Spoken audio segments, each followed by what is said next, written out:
एक गांव में एक आदमी रहता था जो बहुत बूढ़ा हो चुका था, जिस वजह से उसे कम दिखाई देता था और बहुत कमज़ोर हो गया था। इसलिए अपनी बची कुची ज़िंदगी अपने बेटे के साथ बिता सके, इसलिए शहर में रह रहे उसके बेटे के घर रहने चला गया। बेटा एक शहर के छोटे मकान में रहता था।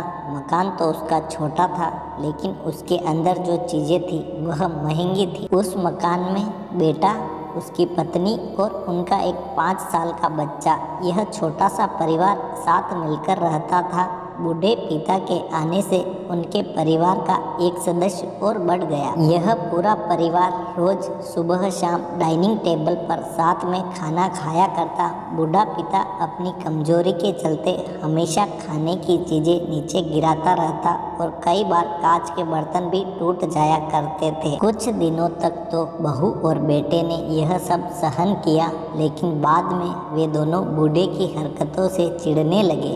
एक दिन बेटे ने कहा कि ऐसा कब तक चलेगा, हमें कुछ करना पड़ेगा। उसकी पत्नी भी इस बात से सहमत हुई।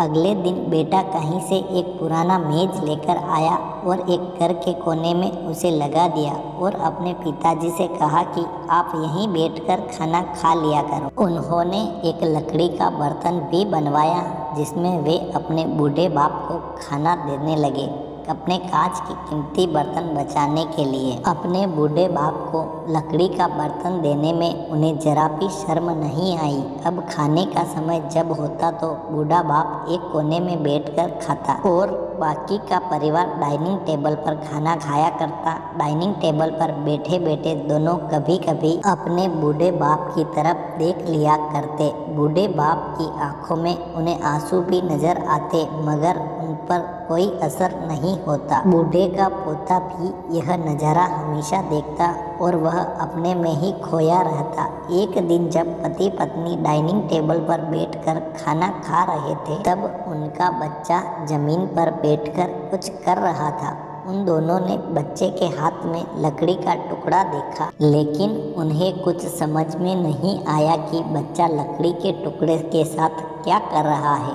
जब बच्चे के पिता ने उसे पूछा कि बेटा आओ खाना खा लो, तुम नीचे बैठकर क्या कर रहे हो, तब बच्चे ने भोलेपन से कहा, अरे मम्मी पापा, मैं आप दोनों के लिए लकड़ी का बर्तन बना रहा हूँ ताकि आप लोग जब बूढ़े हो जाओगे तो मैं इसमें खाना दे सकूं। अपने नादान बेटे द्वारा की गई यह सहज बात दोनों के दिल में तीर की तरह उतर गई।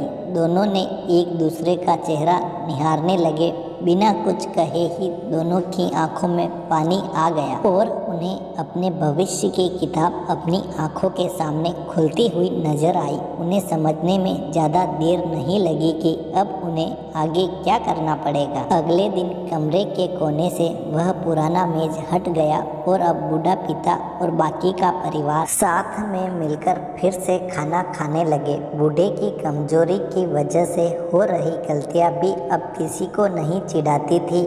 दोस्तों, यह कहानी हमें बताती है कि हर वह पत्ता जो आज हरा है वह कल सूखेगा और डाली से नीचे भी गिरेगा। इसलिए हमें अपने बड़े बूढ़ों का हमेशा ख्याल रखना चाहिए और हमें हमारे माता पिता और बुजुर्गों के साथ वैसा ही व्यवहार करना चाहिए जैसा हम चाहते हैं कि हमारे बूढ़े होने के बाद हमारे बच्चे हमारे साथ करें। दोस्तों, आपको यह हार्ट टचिंग स्टोरी कैसी लगी कमेंट करके ज़रूर बताइएगा। अगर अच्छी लगी तो आप अपने दोस्तों और परिवार के साथ इसे शेयर कर सकते हैं और ख़ास करके ऐसे लोगों के साथ ज़रूर शेयर कीजिएगा जिनका व्यवहार बड़े बूढ़ों की तरफ अच्छा ना हो। वीडियो को लाइक कर लीजिए और चैनल को सब्सक्राइब कर दीजिए। धन्यवाद।